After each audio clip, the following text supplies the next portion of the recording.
여러분 안녕히 주무셨습니까? 참 좋은 아침입니다. 우리 2014년 9월 25일 목요일 말씀으로 드리는 오늘의 번제 함께 합니다.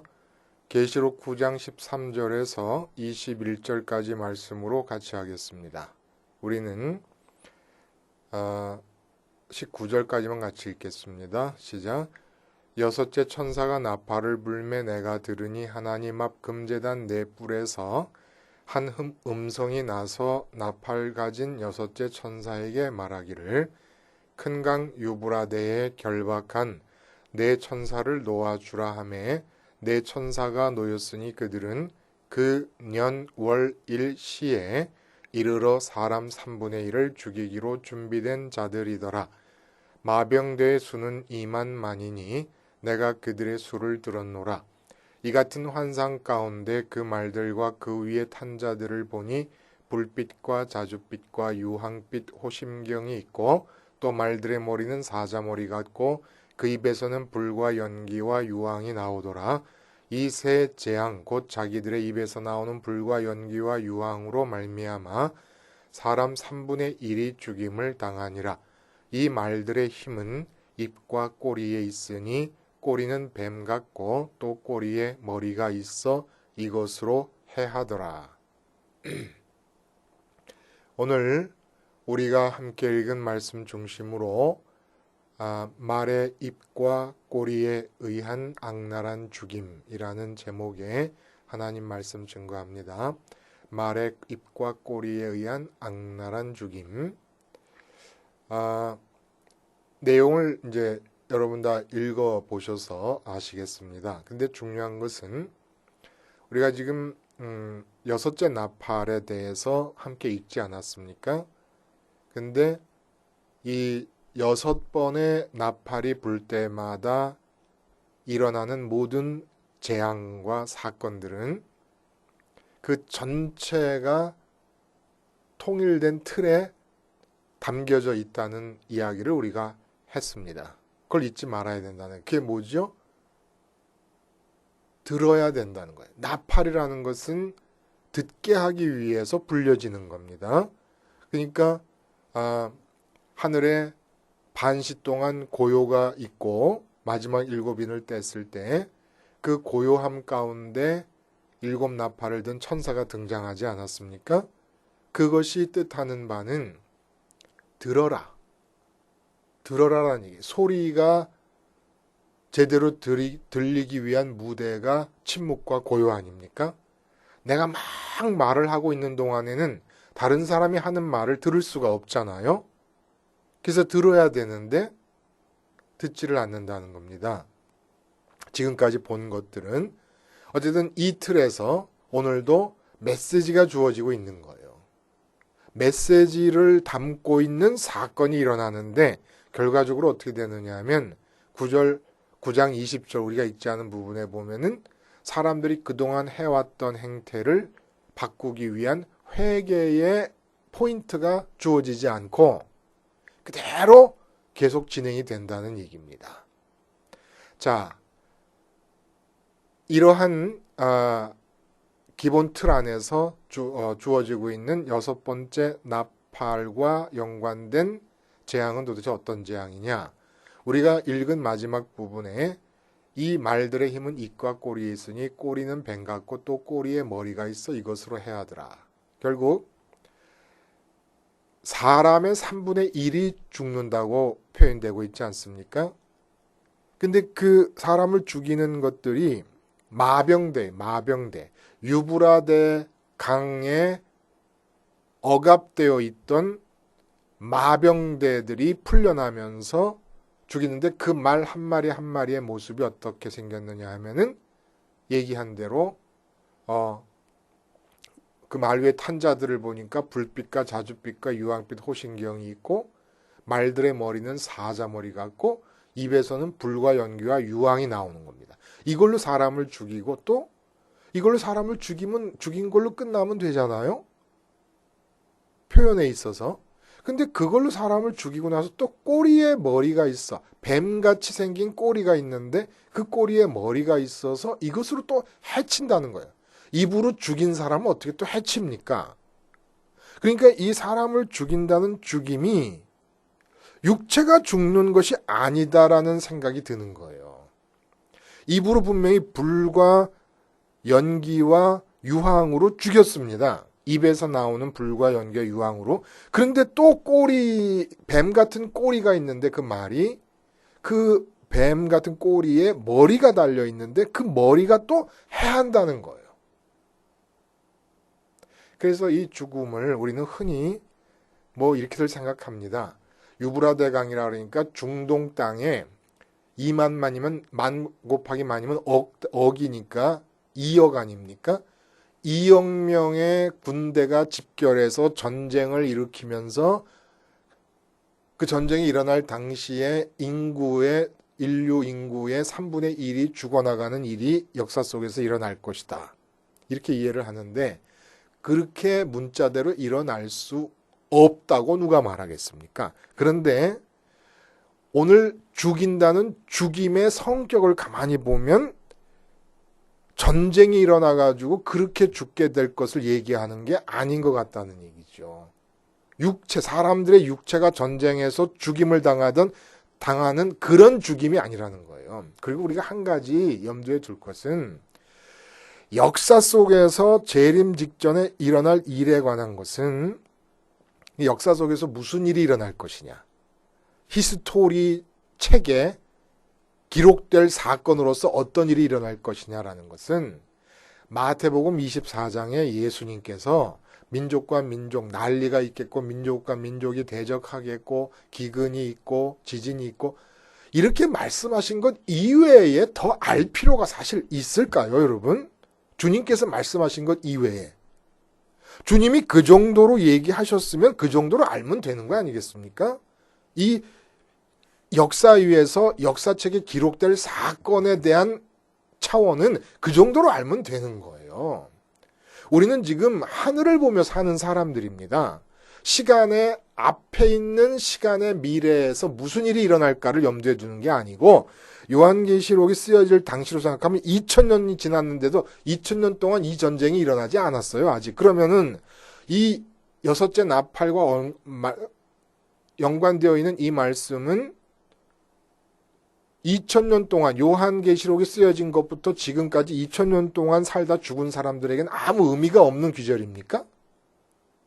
그럴 수밖에 없잖아요. 그게 진짜 유브라데강 중동 땅에서 일어나는 2억의 군대가 모여서 싸우는 그런 전쟁이라 그러면. 그리고 여기서 군인들이 죽이는 것도 아니고 말이 죽어요. 말이 사람을 죽입니다. 그러면 죽임의 성질을 이제 봐요. 이 기본적인 틀에 대한 이야기 그만하고 뱀 같은 꼬리가 있는데 머리가 달려 있어서 그게 해롭게 한다. 연상되는 거 없습니까, 여러분? 뱀의 머리가 달려 있다는 뱀의 머리라는 것은 사탄의 지혜를 말합니다. 근데 이 사탄의 지혜라 그러니까 제일 먼저 생각나는 게 주님께서 제자들을 파송하시면서 뱀같이 지혜로우라는 말씀도 하셨고 그리고 그 뱀의 지혜가 역사적으로 아주 혁혁한 공을 세운 게 있어요. 마귀 집단에게 공을 세운 게 있는데 그게 뭐냐면은 아담과 하와를 타락시킨 겁니다. 뱀의 지혜로. 그때 뱀의 지혜에 의해서 타락된 사건의 내용이 뭐였습니까? 에덴에서 쫓겨나는 사건인데 에덴에서 쫓겨났다는 것은 기쁨이 없는 땅으로 몰려나갔다는 거예요. 근데 에덴은 왜 기쁨의 땅이었습니까? 마음이 비어있는데 그 마음에 비어있는 것이 채워져야 기쁘거든요. 사람이라는 건. 근데 에덴이 기쁨의 땅이었던 것은 하나님으로 채울 수 있었으니까. 어떻게 함으로써? 내가 판단하는 주체가 되지 않음으로써 판단하시는 하나님을 모셔드릴 수 있게 되었고 하나님을 모셔드리는데 판단만 내게 주어지는 게 아니라 인격과 인격의 합일의 차원에서 연합의 차원에서 기쁨이 주어진 거예요. 기쁨이. 이게 사람이 사는 겁니다. 이 기쁨 속에 마음의 빈 공간이 채워져서 기쁨이 있으면서 부부 생활도 하고 직장 생활도 하고 부모 노릇도 하고 자녀 노릇도 하는 거예요. 이게 사람이 살아있다는 겁니다. 이 기쁨이 있다는 게 마음이 채워짐으로써. 그러니까 하나님이 없는 곳으로 쫓겨난 뒤로는 마귀의 지혜가 가르쳐 준 것이 뭐였습니까? 이 땅에서 내 마음을 채울 것이 얼마든지 있으니까 걱정하지 말라는 거였어요. 그래서 이게 바로 내 빈 마음을 채워서 나로 하여금 기쁨을 가지고 살게 하는 것, 이게 바로 생명입니다. 생명이라는 말의 정의가 그렇다는 거예요. 내 빈 마음을 채워줌으로써 기쁨이 있게 함으로 기쁨의 힘으로 살아가게 하는 것, 이게 바로 생명이라는 거예요. 기쁨이 없는 상태는 기쁘려고 하는 것이고 참 생명으로 사는 것답게 살려고 노력하는 것이지 진짜 살아있는 게 아니거든요. 생명입니다. 자, 이 정도 이야기를 해두고 아직 미완의 개념이에요. 이 19절의 말씀이 명확하게 우리에게 파악되지 않습니다. 이 정도로 오리엔테이션을 해두고 오늘 본문 첫 번째로 돌아가 보면 우리가 어저께 다섯 번째의 나팔 소리와 연관된 사건 속에서 그 해석의 키를 무적행에서 잡았어요. 그렇죠? 오늘도 마찬가지로 그 13절에 여섯째 천사가 나팔을 부니까 나타나는 첫 번째 단어가 뭐냐면 금제단입니다. 금제단의 넷불에서 한 음성이 나서 하고 이야기가 시작되는 거예요. 사건이. 그 금제단의 넷불에서 소리가 나가지고 유브라데 강에 결박한 네 천사를 놓아주라 해갖고 천사가 놓여서 활동을 하게 되니까 어떤 일이 일어납니까? 2만 만의 마병대가 풀리고 그 마병대가 인구의 3분의 1을 죽였다 이겁니다. 그리고 그 죽임의 내용을 더 자세히 얘기해서 입에서 나오는 불과 연기와 유황으로 죽였고 그리고 꼬리에 뱀 같은 꼬리에 머리가 달려 있어갖고 그것이 더 해하더라. 이렇게 얘기가 진전되는 거거든요. 그러면 금제단이 뭡니까 여러분? 우리 일곱 나팔이 불려지기 전의 상황이 있었어요. 8장 1절부터 3절까지입니까? 그 내용이 있었지 4절까지 보면 있지 않았어요? 그건 뭐 얘기하냐면은 하늘에 있었는데 일곱 천사가 나팔을 들고 있습니다. 근데 또 다른 천사가 제단이 있고 그건 번제단이에요. 제단이라는 건 번제단밖에는 모르죠. 요한이 알고 있는 제단이라는 건. 근데 또 금제단이 있습니다. 그래서 향로를 들고 그 번제단에서 불을 담아가지고 향을 피우면서 성도들의 기도를 담아가지고 그 향의 좋은 냄새인 그 향과 함께 금제단에 들여서 하나님께 그 기도가 바쳐졌습니다. 금제단의 용도가 그런 거예요. 성도들의 기도를 향불로 모아서 바쳤던 거예요. 그렇게 하니까 또 응답이 주어지는 겁니다. 그 기도에 대해서 응답이 주어지는데 다시 또 천사가 향로를 가지고 단 위에 그 번제단에서 불을 담아가지고 또 땅에 내려보냅니다. 땅에 쏟습니다. 그러니까 뇌성과 음성과 번개와 지진이 났다는 얘기예요. 그래서 이거를 학자들이 성도들이 기도했기 때문에 나머지 7 나팔들이 하나님의 응답으로 주어진다라 그러는데 아무리 성도들이 이 땅에 재앙을 내려주세요라고 기도를 했겠습니까? 그리고 성도들이 억울해가지고 신원해주기를 복수를 갚아주기를 원하는 그런 기도를 드렸겠습니까? 앞에서 얘기한 신원, 우리 인을 뗄 때 말했던 5번째 인인가요? 그 한도 내가 죽임을 당한 것에 대한 한이 아니라 세상 사람들이 이렇게 좋고 또 좋은 거룩하신 하나님을 몰라보는 것에 대한 한이 아니었습니까? 이거는 이 재앙이 성도들의 기도의 응답이라고 하는 것은 성도의 성격 자체를 완전히 왜곡하는 것이죠. 그냥 하나님과 성도들 간에 일어나는 기도를 통한 대화를 말하는 것입니다. 그게 금제단이 성도의 기도를 받아서 드리는 것이었어요. 그러면 하나님께서 이 응답하시고 기도를 받을 때 왜 꼭 번제단에 불을 담아야 된다고요? 이 땅에서 이루고 싶은 소원, 이루고 싶은 성취, 이런 모든 나의 판단과 소원이 다 불타 죽어야 기도가 제대로 되기 때문에. 그리고 이제 예를 들면 이런 거예요. 내가 사업 때문에 기도를 하러 갔어요. 그러면 그 기도가 응답이 되려면 기도가 진행되는 가운데 어떻게 돼야 되냐면 사업이라고 하는 것을 마음에 둔 내가 사업에 대한 얘기를 하다가 번제단에서 죽어버립니다. 번제단에서 죽으면서 내 마음이 사업에 묶여있던 마음이 풀려나면서 주님이 올라가신 그 길을 따라서 하나님께로 마음과 힘과 뜻이 다 드려지는 거예요. 그동안은 마음과 뜻과 힘이 사업에 다 매여 있었거든요. 집중되어 있었고. 근데 번제단에서 그러한 내가 다 죽고 부활하시고 승천하신 주님 따라서 내 마음과 뜻과 힘이 다 하나님께로 드려지면서 마음과 뜻과 힘을 다한 하나님의 사랑이 이루어집니다. 그래서 번제단이 필요한 거예요. 근데 하나님께서 그 마음을 받으시고 그 마음 속에 평강을 넣어주시고 응답을 주셔서 사업이 당신의 일이기 때문에 네가 나의 일을 대신해라 해가지고 사업에 대한 지혜를 주시고 뭐예요. 근데 왜 번제단의 불을 같이 주십니까? 자, 하나님의 응답을 받아가지고 사명으로서, 그전에는 내 사업으로서 사업을 잘해보고 싶었는데 기도를 하다 보니까 번제단에 타 죽고 이제 그 사업이 하나님의 사명으로 주어지는 거예요. 사명으로서 수행해 나가는데 하나님의 뜻에 따라서 사업이 잘 됐습니다. 잘 되다 보면 그게 내 것이 돼버리거든요. 그래서 하나님께서 사업을 이렇게 해라 저렇게 해라고 하는 응답을 주실 때에 그때에 번제단의 불을 같이 주십니다. 다시 말해 십자가 사건을 다시 기억하게 해주십니다. 그래가지고 끊임없이 하나님의 뜻에 의해서 진행되고 일어나는 사업을 내 거로 붙잡지 않게 하는 겁니다. 그래서 음성과 우레가 하나님의 메시지라면은 뇌성과 음성, 번개라고 하는 것은 길을 밝혀주는 것이고 어두운 가운데 번개가 비치면 번쩍하고 길이 보이지 않습니까? 환하게 비치잖아요. 지진이라는 것은 이 땅의 관행과 이 땅의 습관과 이 땅의 원칙과 이 땅의 법칙을 뛰어넘어서 어떻게 보면 거스를 수도 있고 땅에 형성된 땅에 매몰되지 않은 상태의 응답들이 주어지고 삶이 주어진다는 뜻을 말해요. 우리가 이 얘기를 왜 합니까? 금제단 넷불에서 소리가 났기 때문에. 자, 이제 금제단 넷불에서 소리가 났다는 건 뭘 뜻하는 거겠습니까?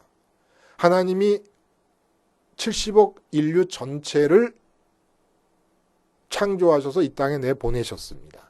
하나님의 머릿속에는 우리는 다 몰라도 70억 인구 중에 단 한 명도 기억되지 않는 자가 없습니다. 근데 하나님이 보좌에 앉아 계시는데 금제단을 통해서 그 마음과 뜻과 힘이 하나님께로 드려지는 사람을 제외한 나머지 사람들이 보이는 겁니다. 그래, 이들은 왜 오지 않느냐? 마음과 뜻과 힘이 왜 나에게로 도달하지 않느냐? 내가 그들을 지었음에도 불구하고 그리고 봤더니 그들의 마음 속에 그 빈 마음이 하나님으로 채워야 되겠다는 생각도 의도도 아예 아무것도 없는 거예요. 그럼 그들 마음 속에 뭐가 들어있느냐? 이 세상에서 이것만 가지면 기쁠 거라고 하는 대상들로 가득 차 있는 겁니다. 이제부터 복음이 주어지면서 그 잘못된 생명과의 관계, 이거를 깨고 하나님께로 마음을 드려야 된다는 이 복음 사건이 옆에서 왕왕 울리고 있음에도 불구하고 귀를 닫아버렸습니다. 이젠 어떻게 해야 됩니까? 유브라데 강에 군사들을 풀어놓습니다. 마병대를 풀어놓습니다. 유브라데 강이라는 것은 중동 땅을 의미하는 게 아니에요. 중동 땅에서 무슨 역사적인 전쟁이 일어날 거를 의미하는 게 아닙니다.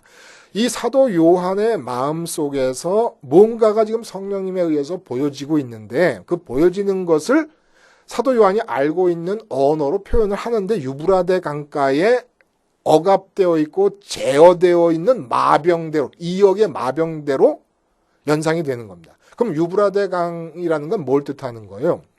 이스라엘 사람들에게 있어서 유브라데 강은 이스라엘 나라 팔레스틴 다윗과 솔로몬 시대의 최고로 확장된 영토를 기준으로 볼 때 동쪽과 북쪽입니다. 유브라데스 강이 워낙 길어가지고 동북의 경계를 이루는 것인데 이 이스라엘 왕국의 동북의 경계 바깥에는 항상 누가 존재했었냐면 아수르, 바벨론, 메데, 바사 이런 나라들이 이런 제국들이 존재하고 있었습니다.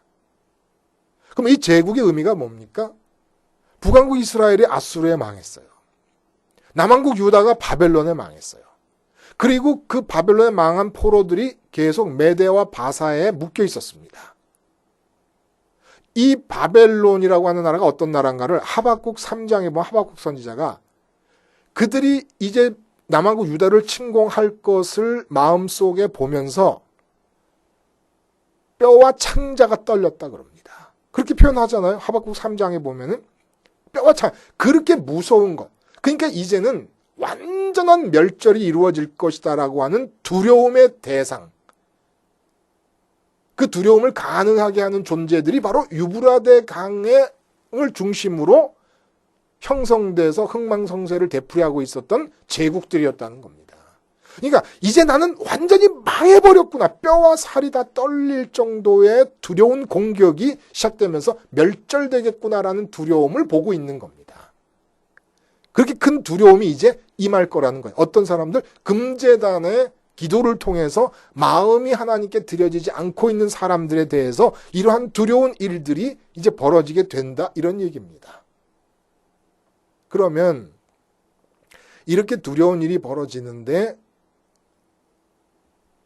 자줏빛과 유황빛 호심경, 불빛, 자줏빛, 유황빛 호심경, 가슴에 호심경을 달았는데 그 말들이 탄자들이 그리고 그 말에서는 이 불빛, 자줏빛, 유황빛의 호심경에 상응하는 말의 입에서 불과 연기와 유황이 나옵니다. 그러니까 불과 유황이라는 것은 지옥의 특성을 말하는 거예요. 그렇죠? 우리 본 거잖아요. 요한계시록 20장이나 19장에 보면은 사탄이나 거짓 선지자들을 불과 유황의 못에 집어넣는다. 그러니까 지옥을 경험하게 될 거라는 얘기입니다. 그래서 입에서 불과 연기와 유황이 나온다는 것은 연기라는 것은 숨을 쉴 수가 없음을 말하는 거예요. 질식함을 말하는 겁니다. 이제 지옥의 불과 유황과 질식함이 임하게 된다는 얘기입니다. 그리고 이게 곧 죽음인 거예요. 그럼 여기서 죽음은 뭡니까? 바로 사람들이 자기 비어있는 마음을 채워서 기쁨을 얻으려고 하는 이 생명 현상에서 반대로 나가는 거예요. 죽음이라는 게. 자, 나인성 과부 얘기를 우리가 생명 얘기 있을 때마다 자주 해요. 나인성 과부에게 외아들은 누굽니까? 살아야 할 이유입니다. 내가 살아야 될 이유예요. 내 삶에서 내가 기쁨을 얻을 수 있는 유일한 원천입니다. 거기서 기쁨이 나오지 않으면 기쁨이 안 나오는 거예요. 근데 그 외아들이 죽었습니다. 이것이 뜻하는 바가 뭡니까? 그냥 이 나인성 과부에게는 살아있지만 죽은 거예요. 이런 거 얼마든지 있을 수 있어요. 생명이 뭡니까? 생명. 내가 가장 소중하게 생각해가지고 그것이 없으면 삶의 의미가 없어지는 게 바로 그 생명입니다. 근데 그거를 뺏어간다는 겁니다. 그거를 뺏어간다는 거예요. 그 생명이 사업입니까? 그 사업을 뺏어간다는 얘기예요. 그러니까 보편적으로 말하면 내천사라는 게 동서남북을 의미하면서 언제나 넷이라 4라는 숫자가 이 지구 전체를 포함하는 보편성을 의미하는 것인데 이 보편적으로 일어나는 이 여섯째 나팔의 재앙은 2만 만에 마병되는 어마어마한 숫자라는 것이고 모든 지구에 있는 사람들에게 다 적용될 수 있을 만큼 많은 숫자라는 얘기인데 보편적으로 말하면 내가 가장 소중하게 생각하는 부분과 영역에서의 실패를 말하는 겁니다. 끝없이 이런 실패가 일어나는데 이게 다 내가 지금 실패했는데 이게 왜 일어나 했더니 사람들은 이렇게 당신이 실패한 이유는 뭐 게을렀기 때문이다. 전략을 잘못 세웠기 때문이다. 뭐 때문이다. 그렇게 얘기하는 거야. 근데 사실을 알고 봤더니 하나님께서 유브라데 강에 억압돼 있던 천사를 풀어놓으면서 2만 만의 마병대가 풀려나오고 그 마병대의 말들이 입에서 나오는 불과 연기와 유황으로 내 가장 소중한 것들을 다 뺏어가 버린 겁니다. 그래서 실패가 주어진 거야. 그래서 내가 지금 숨을 못 쉬면서 죽어가고 있는 거예요. 삶의 의미가 싹 사라져 버린 겁니다. 그러면 앞에 5번째 나팔 때 황충도 같은 뜻 아니냐? 비슷하나 달라요. 뭐가 다르냐? 황충은 환경은 아무것도 변한 게 없습니다. 근데 내 마음에서 기쁨과 이 평강과 성취의 근거가 사라져버린 거예요. 마음 안에서. 그러니까 무한한 깊이, 바닥을 알 수 없는 깊이의 허무함과 우울함 속으로 빠져들어가는 겁니다. 죽고 싶은 거죠. 왜? 마음을 채울 아무것도 없는 거예요. 마음은 비어있어서 살 수가 없는데 비어있으면 살 수 없는 거예요. 굶주리면 살 수 없는 것처럼 살 수가 없어서 죽고 싶을 정도로 공허한데 채울 게 없는 상태. 이게 바로 황충이었고 오늘은 외부적으로 내가 가장 소중하게 아브라함한테는 이삭이죠. 근데 아브라함은 자발적으로 이삭을 버리면서 이삭이 차지하고 있던 자리에 하나님을 모셔드리게 됩니다. 근데 이게 안 되는 사람들에게 지금 죽음을 내모는 건데 예를 들면 이런 거예요. 아브라함이 이삭을 안 바쳤어요. 꽁꽁 붙잡고 있는데 너무너무 소중해서 내가 하나님이 아무리 명령하신 거지만 이삭을 버릴 수는 없다 그러는데 하나님께서 이삭을 떼가시고 이삭을 죽여버리시는 겁니다. 그때 아브라함이 어떻게 살겠습니까? 그 고통을 말하는 거예요. 근데 여기 보면은 뱀 같고 꼬리에 머리가 있어 이것으로 해하더라는 말이 무슨 의미겠습니까? 그러면 보세요. 사업가가 사업이 단 줄 알고 살고 있어요. 마음이 사업에 다가 있고 사업이 마음 안으로 가득 들어와 있습니다. 근데 하나님께서 그 사업을 완전히 망하게 해버리십니다. 이제 살 길이 없는데 생명이 없어진 거잖아요. 근데 거기에 해가 더해집니다. 뱀의 뱀꼬리 같은 머리. 무슨 얘기입니까? 계속해서 망해버린 사업의 가치를 더 부각시키는 거예요. 뱀이 뭐 한 겁니까? 하나님이 없어도 네가 사업만 잘해도 얼마든지 기쁘게 살 수 있어. 사업의 중요성, 잘 되는 사업의 힘, 너를 기쁘게 할 수 있다고 하는 사업의 능력. 뭐 예술가들 같으면 내가 콩쿠르에서 뭐 우승한다. 그럼 그런 그 우승의 힘, 이런 것들을 이 사탄의 지혜가 계속 크게 확장시켜 나가는 겁니다.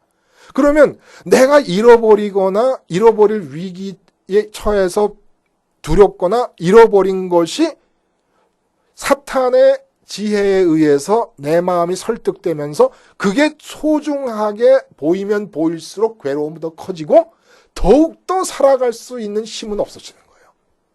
더욱더 좌절의 구렁텅이 커지는 겁니다. 그래서 황충과 다른 것은 외부에서 내가 소중하게 생각하고 있으면서 존재하고 있던 것들을 실제로 갖고 가버리는 겁니다. 이게 인류 역사에 계속되고 있는 실패였는데 이 실패라고 하는 것이 이 땅에 있는 이유가 뭔가 하는 걸 몰랐었는데 위를 보고 있는 사도 요한에게 공중에서 하늘에서 어떤 결정과 어떤 액션이 있었기 때문에 이 땅에 있는 실패가 있었다라는 걸 지금 보여주고 있는 거예요. 그러니까 뱀같이 생긴 꼬리에 머리가 달려있기 때문에 우리는 지금 내가 소중하게 생각해가지고 이것이 잘 되면 내 마음이 기쁠 수 있다고 믿는 이것에 대한 가치와 능력이 막 마구잡이로 확대되고 있는 겁니다. 그러니까 그걸 잃어버리면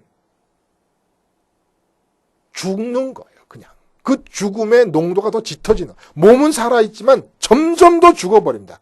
이 뱀꼬리에 달린 뱀 같은 꼬리에 달린 머리의 지혜에 의해서 자꾸 내 마음에 설득이 되니까 이게 좋은 거야. 이게 좋은 거야. 근데 사실은 제가 만약에 삼성 같은 기업의 회장이잖아요.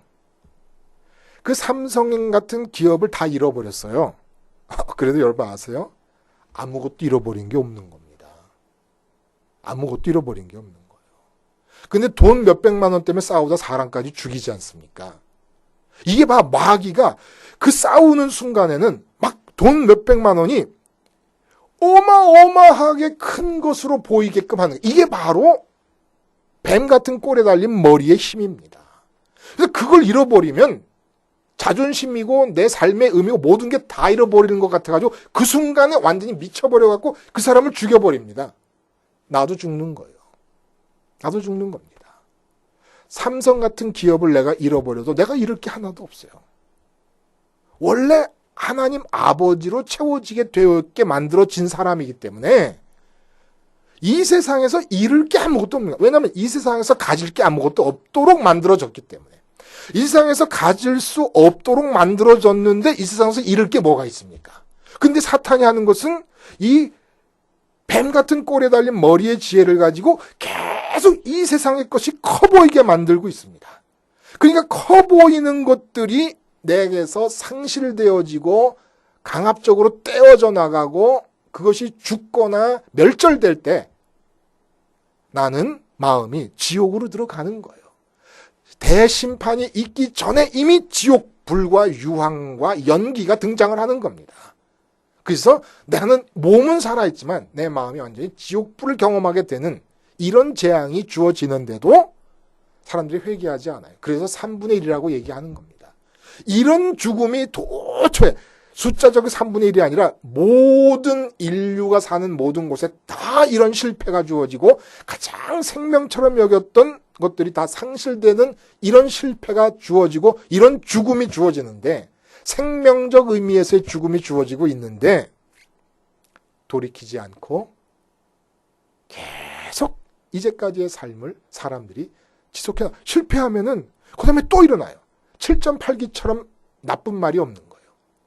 한 번 실패해서 맛봤으면 마음을 하나님께 드려야지요. 왜 또다시 성공하겠다는 겁니까? 그러니까 7.8기란 이것도 뭡니까? 뱀 같은 꼬리에 있는 마귀의 지혜가 우리에게 가르쳐주는 지혜입니다. 아세요? 이게 참 무서운 거지요. 기도하겠습니다. 하나님 아버지, 도와주시옵소서. 왜 이렇게 세상 것들이, 세상에서 일어나는 일들이 소중해 보이고 그것이 안 되면 꼭 죽을 것 같은 생각이 자꾸 듭니까? 이 뱀의 지혜에서 벗어날 수 있도록 하시고 하나님의 지혜요 하나님의 권능인 십자가를 붙잡고 풀려나와서 금제단에 기어코 내 마음과 뜻과 힘이 다 드려질 수 있게 해 주시옵소서. 예수님의 이름으로 기도하옵나이다. 아멘.